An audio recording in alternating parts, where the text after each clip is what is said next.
Welcome. Thank Could you you. please start by telling me your name and Yes. why you're here? Thank you. My name's Mark Leavitt, and I'm here because I find the Quantified Self movement to be extremely interesting. I'm engaged in it myself, and this is a great place to meet other people with similar interests and hear about what they're doing and learn. Yeah. So why do you find it so interesting? Well, I think Quantified Self is interesting because it has the potential to give us more power over our own behaviors or our own health, sometimes our own mind. And I think that can lead to greater happiness. So are you into quantified self yourself? Do you measure things? I am personally into it. I'm an organizer in Portland, so I'm into the organization, Yeah. and I enjoy helping there. But I'm also personally engaged in a project to improve my own health, mainly health aspects right now. Yeah. And which aspects of your health do you want to improve? Well, I want to reduce risk factors for health problems. I found out I had some health problems about 5 years ago, so that got me motivated. And I had basically every lifestyle habit that I had was unhealthy. So you drank too much, you slept. Oh, not that one. Sorry, I missed that one. I wasn't drinking. No But- drugs. But I Too little sleep. ate the wrong food, Yeah. weighed too much, sedentary lifestyle, no exercise, too much time on the computer, too much sitting. So those Stress. high stress, too much travel, and then sort of irregular habits because of that. So I had all of those things, and I realized I needed to change those. Well, it was either, take a pill or have surgery, or do this through changing your lifestyle. And so I decided, can I really do this? And I started, when I didn't have a method to do it, I said I better develop my own method or gadget to do that. So it's kind of a mix of using what's available and inventing things myself. Yeah, yeah. And why did you need quantified self for that? Because all those things, when you name, well, everyone knows they're bad for you, for yourself, and or bad for you, and well, you shouldn't do them. That's a really good question. I think one of the principles of Quantified Self is it makes you accountable in a very numeric, quantitative way. So, for example, let's talk about something that's not health, like spending money. Okay? You can decide, I spend too much money, but if you don't actually write down what you spent, you don't know where you spend too much or why. So in the same way in health, if you don't track your weight, you think you're losing weight, but you may be actually going up. Or if you don't measure how many steps a day you take, you may think you're more active and therefore more healthy, but you may be wrong. You may not realize you're sitting 10 hours a day in a chair or watching 4 hours of TV. The data has power because it tells you a story. Yeah, yeah. And it's a story that you can't sort of twist out of shape and spin because it has numbers behind it. Yeah. And so when you started using these measurements, did it really give you those sort of insights that you thought, wow, I always thought I moved quite a lot and I don't do anything? Yes, it Really? does give you those insights. So people are good at deceiving themselves. Yeah, so let's talk about that one. For example, I knew I was sedentary, but I liked using the computer. So I'm sort of from the generation before the mobile phone, so it's really a PC where you're sitting and you're typing. So I installed some software that told me how many hours a day I was actually using the computer, and it was kind of alarming. Alarming in terms of how many hours you're spending, 8 or 10 hours a day using the computer, which means you're sitting. And I didn't want to give up using the computer, so I re-engineered my chair so that I could get exercise while I was sitting. It was basically a little exerciser.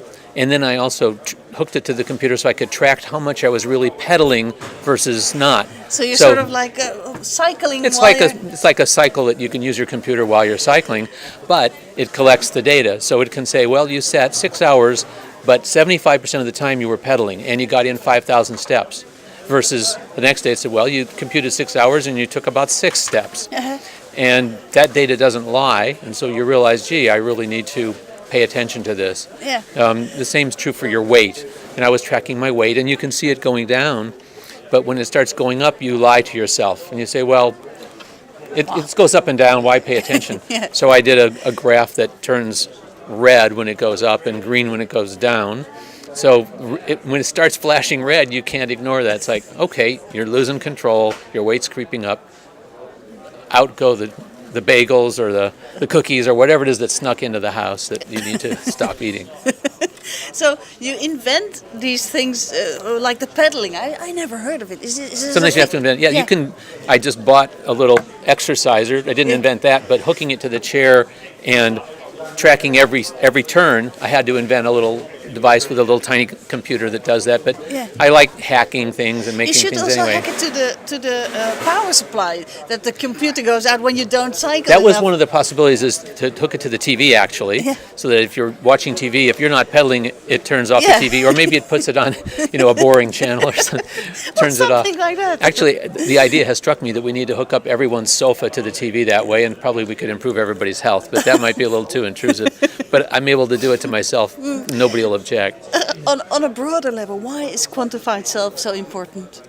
Well, we're using digital devices in our life more and more. We don't pick up a telephone and talk. We do it with a mobile phone, and we can actually tell how long, who we called, how often, where were we when we talked. And pretty soon, we'll know, was I stressed when I talked to this person? Okay? And how about every time I talk to this person, I go and eat a donut afterward? That's data. And when you see the data, you get insight into your mind and your behavior. And when you get that insight, you suddenly get more self-control. You might say, this person probably isn't good for me if I'm always eating a donut after I talk to them, or if my stress level, as measured by some quantified self device, goes up. I know some people worry that it would. Some people say this is the worst thing imaginable, to have everything about you tracked. Yeah. That's the case if everything about you is tracked and going to some impersonal authority somewhere, whether it's your boss or the government. I agree. I don't want everything about me tracked. But I love the idea of everything about me being tracked and being mine and only mine. And known by you. And I'll share it when I choose to help teach others. That's just great. Yeah. But for it to be my own data, I think that's very empowering. But aren't there things that you could know about yourself that are really hard to change? And when you always eat a donut when you speak to your mother, for example, of course you can say, well, I stopped speaking to my mother, but you don't, because she's your mom. Right, that's not the best fix. But understanding that every time you speak to this person, you're stressed, you don't have to stop seeing the person. You might say, I need to reflect on why that happens, and I might replace the donut with a walk outside because that relieves the stress. So what you're really doing is you're giving yourself visibility into your own habits. We're all creatures of habit. People say we're only aware of about 10% or 5% of what goes on in our brain. 90% is unconscious habits. Yeah. And sometimes habits are good, but a lot of them aren't so good. The more you understand those, the more you could take the ones that are bad and modify them. Yeah.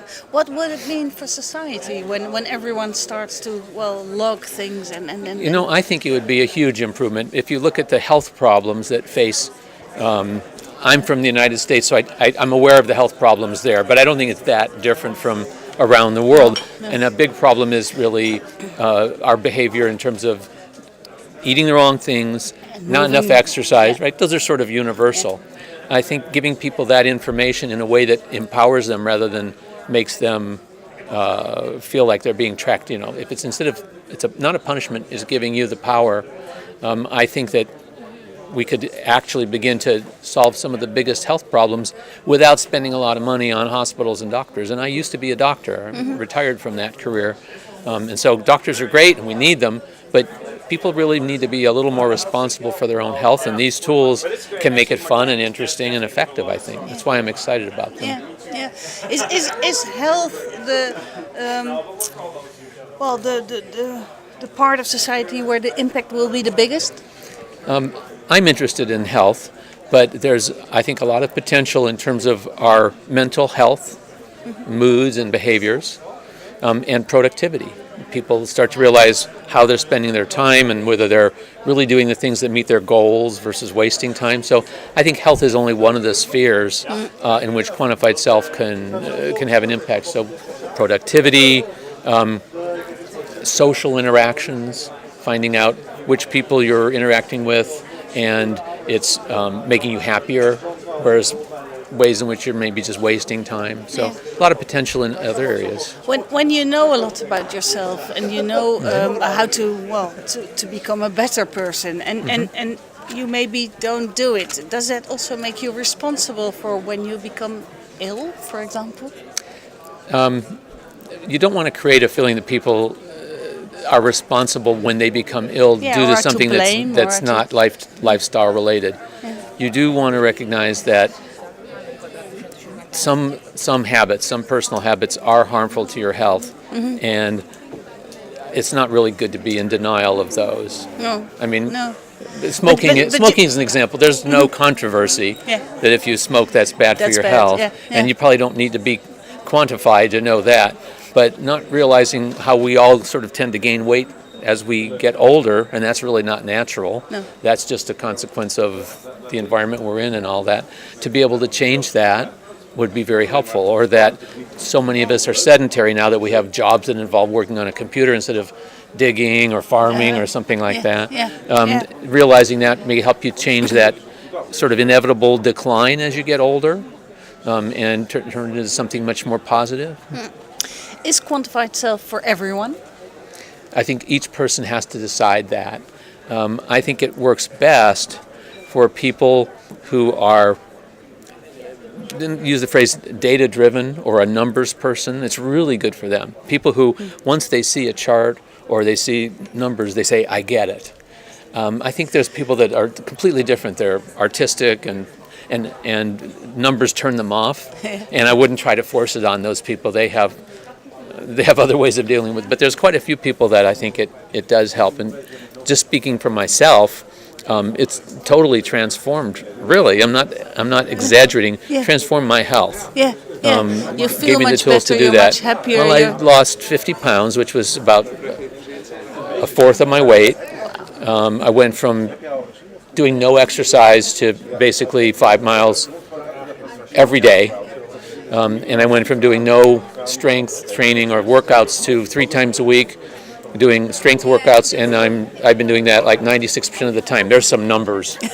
And that's after being a lifelong overweight, sort of not exercising, typical American couch potato guy. After 57 years of that, to turn it around, that's been considered usually not too easy. No. And so I think the tools were part of that and really helped. Yeah. So you recommend it to everyone? I wouldn't force it on anyone. No. I would share it with anyone that's interested and say, if this would help you, come and learn more about it. One of the dangers, of course, is privacy.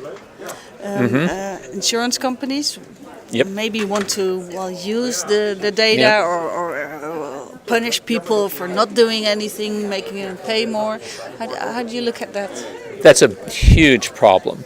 So as long as we have a health insurance system in which you might be penalized because they'll charge you more in premiums or refuse to insure you, it's very dangerous to have all this data going to the health system. If we didn't have that issue, if we felt that our health insurance and health providers sincerely wanted to help us be healthier, we might not worry as much. But I think in the end, that will always be an issue. That's why I had to build some of the things myself, because some of the tools out there, they say, oh, these are free, go ahead and use them, but someone's selling the data, and it can expose you to privacy risks. You end up having to make it yourself. I publish my graphs on the web just for other QSers, but I initially built the tool so that it was all on my own computer and it was all private until I saw what was going to happen. So I think privacy is a significant issue and needs to be taken into account as we create these tools and create policies in terms of how the data might be shared. What will the world look like in 20 years' time?